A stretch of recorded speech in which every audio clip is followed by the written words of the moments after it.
Welcome to this week's Future Toolbox podcast. We explore the Z to A of life skills, where each letter stands for a topic and essential tool to help you get ahead in life. Meet Jules and Mark, creators of the multi-award-winning Future Toolbox, and enjoy their straightforward approach to creating growth mindsets that help people turn their dreams into realities. Whether you're a teen in education, a parent, a teacher, or part of a community group, start creating positive habits from today. Hello and welcome to this week's Z2A podcast with me, Mark, and Jules from the multi-award-winning Future Toolbox. Hello and welcome. Now, this is where we pick a letter and a topic and discuss how you can use our tools to improve your own personal development and life. So what letter do we have this week? Well, I'm going to hold you in suspense for a little while because not only am I going to tell you what the letter is, but we have a new theme because we're in a new month. We are indeed. We are in October already.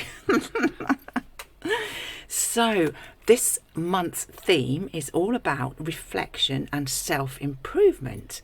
So we have chosen the letter M and the content is mistakes. M for mistakes. Now that could seem like a little bit negative. But what we're going to show you is how making mistakes will lead to positive outcomes and can actually help improve yourself. Wow, so M for making mistakes. Now, this is really true what you just said. Nobody likes making mistakes, do they? And sometimes we take it really, really personally. If we get something wrong, we see it as a real negative point and, oh no, I shouldn't have done that. That's natural, isn't it? Because you feel, like you say, you feel you've done something really, really wrong if you make a mistake. And you feel embarrassed, don't you? Or frustrated. Or sometimes it can make you feel really scared because you think, oh, I don't want to do that again. Yeah, and sometimes we focus on the one mistake instead of the 10 things that we got right. That's very true. How many times do you do something and for the most part it goes really well, but there's one thing that didn't, and it's that one thing that you think, that was wrong, that was a mistake, that keeps you awake all night. Oh yeah, I've had that loads and loads of times. Don't make that mistake. Why did I make that mistake? Oh no, have I offended somebody? Do I look silly or whatever it may be? But it's really strange, isn't it? I was just thinking, we have this phobia of mistakes as adults, but children don't generally. You see a child, a child makes a mistake. They maybe fall over when they start walking in their early formative years. They get up and walk again. They never say, this walking lark isn't for me because I fell over, I made a mistake, I didn't quite get that right, my balance wasn't right. But as we get older, we tend to point out mistakes of others and then point out our own mistakes or say, oh, I'm not very good at this, I've never done it before, so you'll have to excuse me. And then you make a mistake and think, oh, there it was. Mistakes are the beginning of growth, aren't they? So you said about a child learning to walk, but it's the same if you're learning to ride a bike, for example. You wobble, you stumble, you fall off. I don't know how many times I fell off. I've still got a sore elbow from falling off a bike a couple of years ago. Yes, yeah. Yeah, it's frustrating, but each time that you hit the ground, you learn something new about balance and control. And in the end, those falls are what make you a skilled cyclist. Yeah, that's true, isn't it? Getting the balance and getting the techniques right are the ways forward. Somebody asked me a question a few years ago and said, why do pencils have erasers? Why would a pencil have an eraser? It's because it's okay to rub out something you've written or drawn. Okay, so if you made a mistake, you were writing something and possibly spelt it wrong, for example, you can rub it out and do it correctly. Also found that when I started sketching and drawing local history buildings as well. You don't draw a masterpiece straight off and go, right, that is absolutely spot on, that's my finished article. There was a lot of rubbing out stuff, the pencil sketches on there. So the erasers got used very, very well. But I guess that's a really good analogy, saying it is okay to make these mistakes and we can go back, rub them out and start again sometimes. So yeah, if you think about some of the world's greatest inventions and discoveries, very often they came from mistakes, didn't they? Yeah, one of my favourite ones is Alexander Fleming discovered penicillin, 1928, that was. So almost 100 years ago. Just before you were born. Just before we were born. Just before I was born. That was a mistake. I made a mistake in what I was saying there. Now, in 1928, Alexander Fleming went on holiday. He went on holiday for a month. It's all right for some, isn't it? There's people that go on holiday. Yeah, go on holiday all the time.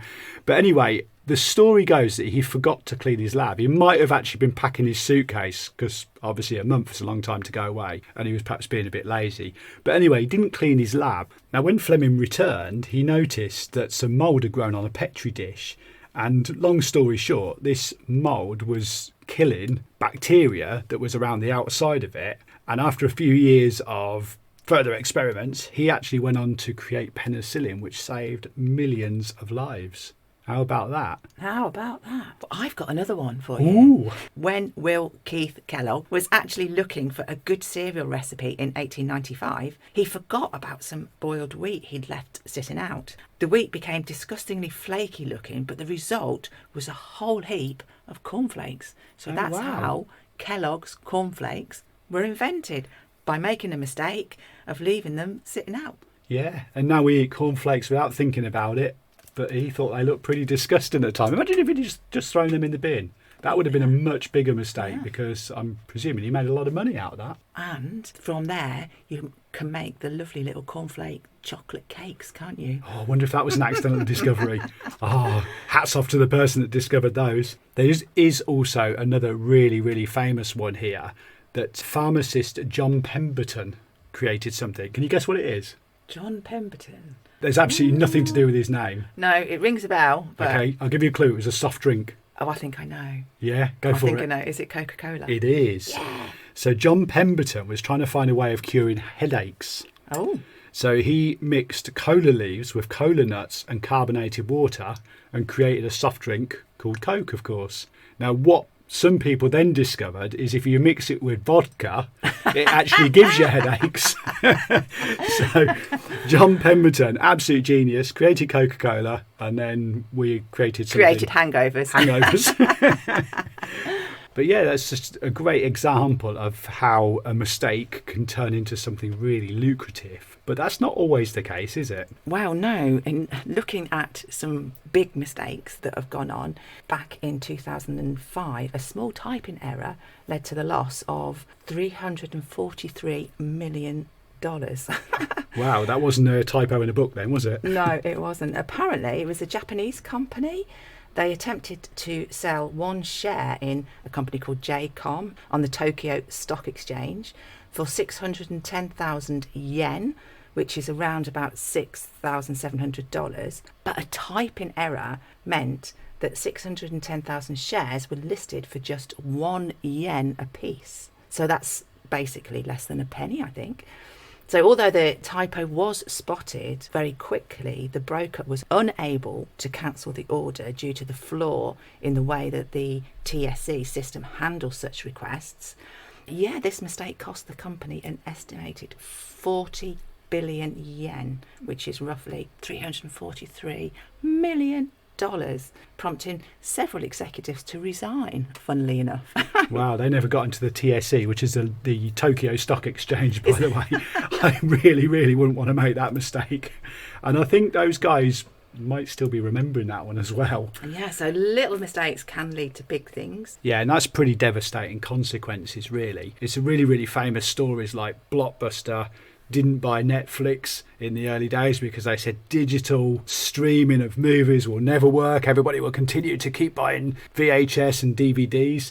And also, don't forget the 12 publishers that rejected Harry Potter as well. I'm sure that all 12 of those publishers are sitting there kicking themselves. But we don't really want to focus on all these negatives. We want to look at the positives, so how we actually learn to build from our mistakes and build resilience. Yeah, we all know life is filled with ups and downs, and we all face setbacks sooner or later. But here's something: people that make mistakes and have learned from them and bounce back are often the most resilient individuals. They've built what we would call a mental toolbox of coping strategies and problem-solving skills that help them to weather the storms. And here's something that I found. For me, I think this is quite true. Anyone who's never made a mistake has probably never tried anything new. And that, to me, is not allowing yourself to grow. And that's what making a mistake does. It allows you to learn and it allows you to grow. Wow, so that's like the fear of failure, really, isn't it? Yeah. I'm not going to try this because I might get it wrong. But what happens if you don't get it wrong? Or what happens if you get it wrong, but then you get it right the next time? That's it. So when you're thinking about it and those negative thoughts come in, you say, what if I get it wrong? Flip it and say, what if I get it right? Yeah, or how can I get it right? And the consequences of getting it right, for some of these people that we spoke about, they got it wrong in the first place, but then they created something else. Thomas Edison, we've spoken about him many times and his invention of the light bulb and how many times he tried and tried and tried. But each time he didn't see it as a mistake, he saw it as a positive way of how not to do something. So yeah, making mistakes is a positive thing, not negative. Yeah, he celebrated every single mistake and said, I'm not going to try that again. So learning from your mistakes is a real key to moving forward. And I guess learning from mistakes, it's a skill. It's not something that we're naturally born with. It's something that we develop over time, and it involves self-awareness and the willingness to make a change, which is really, really key again. Thinking, well, I've tried that 7 times, it doesn't work. So what shall I do? I'll change it. I'll try something new. There's that quote, isn't there? The definition of madness is doing the same thing over and over again and expecting different results. Love it. That is the definition of madness. But yeah, you're absolutely right in learning from mistakes is a skill. It is a mindset as well. Being able to recognise and have that self-reflection that we're going to be focusing on over the next few weeks. Looking at that mistake, looking back and thinking, right, what led to that? Why did I make that mistake? And what lessons have I learnt from it? And, you know, it might be that you write that down in your journal. So when you come to do that same thing again, you can go back and see, right, okay, that's possibly where I didn't do it quite so well. So I'll make sure that I don't do that this time. Yeah, it's about probably not taking it too personally as well. Because if you're trying to learn something, especially if you're trying to learn something new, you are going to make mistakes. Always. Without a doubt. Always. We've talked quite a lot in recent weeks about singing, learning musical instruments, learning languages. And for us personally, we've made loads and loads of mistakes. For example, I sang a song in the wrong key. It was okay, but I knew the key was out. So the next time I go to sing that song, I'll sing it in a different key. I could have turned around and said, well, I'm never singing that song again. It's not going to work. It's awful. Or carried on singing it in the wrong key and thinking, well, this is terrible. I can't sing. You sometimes have to build that resilience up to think, okay, how can I change this and how can I get that right next time? Or how can I improve on it next time? Because it isn't always about getting the 10 out of 10 result. Yeah, I totally agree with that. It's not about getting the 10 out of 10 every time. You need to work your way through learning something, and there will be some bumps along the way. I found a lovely quote. If I had to live my life again, I'd make the same mistakes, only sooner. Wow, And that's I think a that's great really quote. powerful, Yeah. isn't it? They're quite happy to make those mistakes. So again, it's not a negative. It's like they wanted to make those mistakes because of the learning that they got, but they just wish they'd learnt them earlier in their life than they actually did. That quote sort of sums up everything we're talking about today, because it's saying, if I had to live my life again, I'd make the mistakes earlier. And that sort of throws out the water procrastination, doesn't it? Yeah, because it is that fear of failing Yeah. hinders your progress, because you want to do something, but the fear that you're going to get it wrong will hold you back and stop you doing it. But if you actually thought, do you know what, I'm going to do it and see what happens, then you will learn from it. Let's get the mistakes out of the way quickly. Actually, you could do that. You could think that, couldn't you? Okay, Yeah. I'm learning a new skill. Yeah. Let's get on with it. Get the mistakes out of the way, learn from those, and then move forward about how to get better. Yeah, Wow, yeah. I love that. It's brilliant, and it is. And we've spoken about it before, your comfort zone. If you stay in that nucleus of your little comfort zone, you will never make the mistakes of progression, will you? Mistakes of progression. Mistakes of progression. Well, There we're you solving go. loads of things in the world. Well, I'm going to throw another one in here as well. That is a really, really good skill to enhance, is to actually laugh at your own mistakes sometimes. Yeah. So if you make a mistake and you mess up, then you don't want to beat yourself up over it. Now, I remember reading a story about a athletics coach many years ago, and I couldn't tell you who the athlete was, but he was a high jumper. And every time this guy attempted the high jump and he knocked the bar off, he would punch the mat in disgust. Oh, right. His coach told him to change his reaction. So he said, so every time you do the high jump, whether you knock the bar off or not, punch the air with delight. Go, yes, I did it. So the way then he managed to coach his mind was to celebrate every single jump. And he found that he was actually removing the barrier of failure, because sometimes niggling at the back of his mind was the vision of him punching the mat in disgust and saying, I can't do this, or what if I knock the bar off? And again, it's that massive, massive psychology in our mind to say, I can do this. He saw every attempt as a failure, didn't he? Yeah. And again, Thomas Edison, he saw every attempt as a success. So getting him to change that, and even if he knocked the bar down, still celebrating, changed that mindset, didn't it? Yeah. So going back to the original point, if you can laugh sometimes at your mistakes, or, as we say, accept them, then that's a real good step to move forward. And we talked a little bit about this in last week's podcast about confidence, building your confidence and the traits of a confident person. And one of them is the ability to laugh at yourself. Yeah, absolutely. And so it will build your confidence if you can, like that guy did. He knocked the bar down and celebrated the fact that he'd attempted it, he'd done it. Yeah, the effort is the bit that's going to move you forward. Now, I'm going to flip this around, because it's great to laugh at your own mistakes, but perhaps we should be aware of not laughing at other people's mistakes.